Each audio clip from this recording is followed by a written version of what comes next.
Hey, I'm Jacob. And I'm Jared. And we're here to talk about Dragon Ball Z. And we're on episode 98 of the Frieza saga.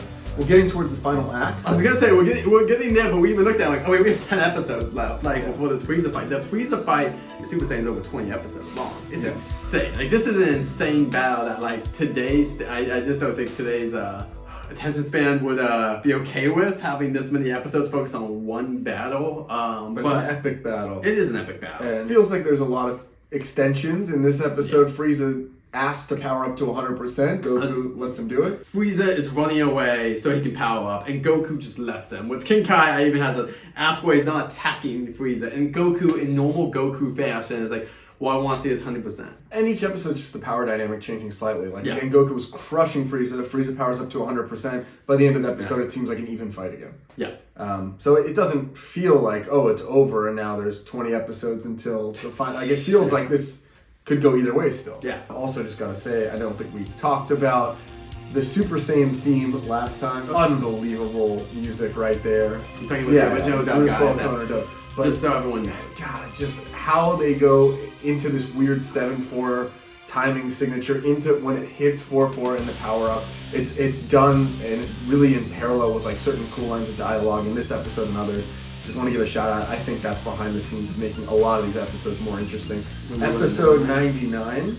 This is the episode of King Kai and Kami discussing case law. That's what I have as well. Your Honor, we would like to make a motion to have Chaozu back. How do we get Chaozu out of jail? What if a woman in grief was killed during her pregnancy by fear? Is that Frieza's fault? Yeah, who's at fault? Is the driver culpable or is it Frieza on now? If one day we ever have like a team that we could do that, that'd be a funny bit to do. Like, the whole courtroom with the dragon. Like, Your Honor, I want to make a motion to whisk these people back. Guru had a pre-existing condition. So, well, it was a Thursday, and the moon was pretty bright, so what do you think, huh? I mean, it always works out. They figure out they can wish everyone back. Except, I guess, the village that was killed by Vegeta, gone forever. Yeah. The person who makes the wish is Mr. Popo. And then I have the episode basically ending of Goku launching a Kamehameha blast against Frieza. Alright, episode 100. We got Kamehameha versus Frieza. Yeah. That's how it starts. It's a very strong opening. Once again, them showing that they're pretty evenly matched at this point. Then that might change. And then, Goku gets like knocked out and he disappears for half the episode, right? Yeah, so Frieza uses kind of the energy blast as cover to get closer and then pile drives Goku into the planet, basically. And this takes him out. Now, Gohan then, sensing this, leaves the ship. Well, he's not supposed to, but whatever. I mean, like, no offense to Goku. Can Goku tell anyone not to do something? How many times does Goku not listen to orders from King Kai? And I actually agree with Gohan's logic, too. He says in here, Frieza will track him down. He realizes. Like, he's a Saiyan, so he might as well have the standoff now while Frieza's weakened in this battle mode. And there's a whole mini confrontation there that happens. And he actually does go up against 100%. Yeah, I don't know how he would, honestly, power-wise, but like I also put dope-looking volcano fight with Gohan and Frieza, which was pretty cool. Like, it was just a cool imagery of like, I feel like, especially live action, man, you can make that just feel cool. Even if it's a short fight, you can just have it where Gohan's using the volcano as cover or something. Well, and that's what he's doing. His goal is to let Frieza die in this planet. Yeah. So that imagery is really important because he's not going to win in the battle. Frieza wanted to self-destruct the planet because he couldn't beat Goku. Yeah. Now his son Gohan is going to self-destruct the planet to beat Frieza because he's not powerful enough. So it kind of maybe turned against him for an episode there. One other thing, Frieza tells Gohan that Goku cried and begged for his life. I think it's a pretty revealing piece here that Frieza basically made up everything. Yeah. Like all this stuff about Vegeta's father and all this where I said it's about maybe unreliable narrator stuff. This is like minutes after it happened and he knocked Goku into the planet and he's just making up shit already in a way that's trying to humiliate. He's just a great villain. That's why I think people like him as a villain, is that he's just so manipulative. I mean, look in the Brody movie later on, like he kills Brody's father and he's like, look what happened because of the battle. Like, and everyone thinks that's hilarious because Frieza's so slimy that it's just a part of his character. He just has to lie about everything. Where's Goku all this time? Well, I just never understood this, why he's out there. And I don't really like the whole rising like a phoenix. Like, he already had that so many times in the arc. Yeah. Once he's Super Saiyan, I think it should be a pretty one-sided battle and more about the mental dealing with whether or not he can finish another character like that. Episode 101, Goku is wished to Earth, but he rejects the wish. And he says, I want to stay here and fight Frieza instead. So basically, at this point now, I love how they just keep switching to who's talking to who, though, like mentally. King Kai the Elder are now talking about what the third wish should be, basically. And so they decide, because Goku will not leave, they wish everyone but Frieza and Goku off the planet. What's also, yes, so that means for a moment, Vegeta gets to see, I don't even think he sees it, I think he feels it, right? He gets to kind of he sees it. So he sees about... He wakes up on the planet first, he thinks it's hell, which I love that, and then he's seeing above him, I think he's seeing the battle, and he realizes he's in awe of basically, it's in a league of its own. He's very happy, I put that in, he's very happy to be alive. And he goes and confronts Frieza. And Frieza actually has like a mental breakdown where he's saying, I thought I killed you, what's happening here, right?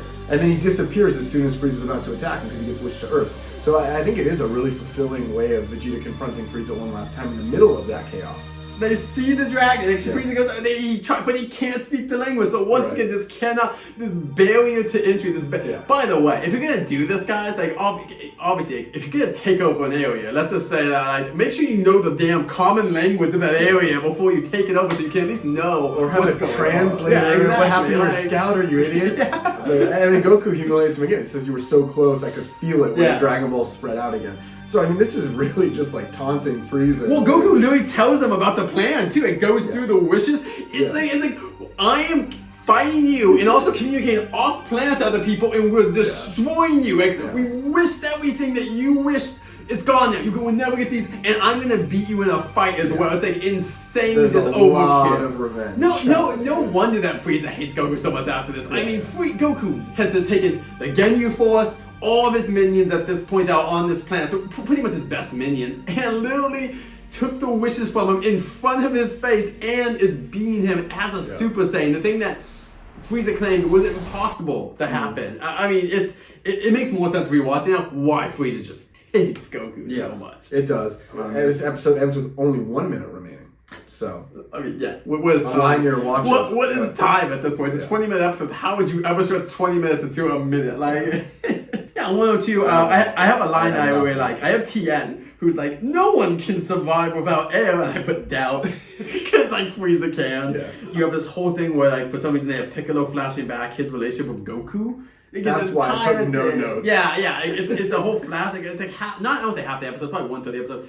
And then Frieza throws this huge energy blast into the water, and then Goku lifts it up. And then Frieza is like saying, "Oh, this Super Saiyan has been overrated." And then the next couple episodes, we'll see why it's not overrated. But yeah, that's about it. 102 feels a little bit like filler. It's a fun fight. I think that if it was a little bit more shortened in the fact that, like, in a live action thing, like, hey, we're budgetary, we can't do all this crap, and you're gonna make things go quicker, I think that people would enjoy that more. Not the 5 episodes we covered here are interesting because I think it's actually tying up the loose ends before the arc ends. You normally it ends and then you wish everyone back and tell them what happened. Here, that's all happening in the middle of the battle. They're all on Earth and they're all gonna watch it now. And we don't really have to deal with that because we know everyone's safe. Now it's just Goku getting. You are right. I think this is the only arc so far I can think of where the Dragon Balls are used during the last fight. Good thing to point out. It does make it kind of unique. So we got one last section. So don't worry, guys. Our video will be only 1 minute.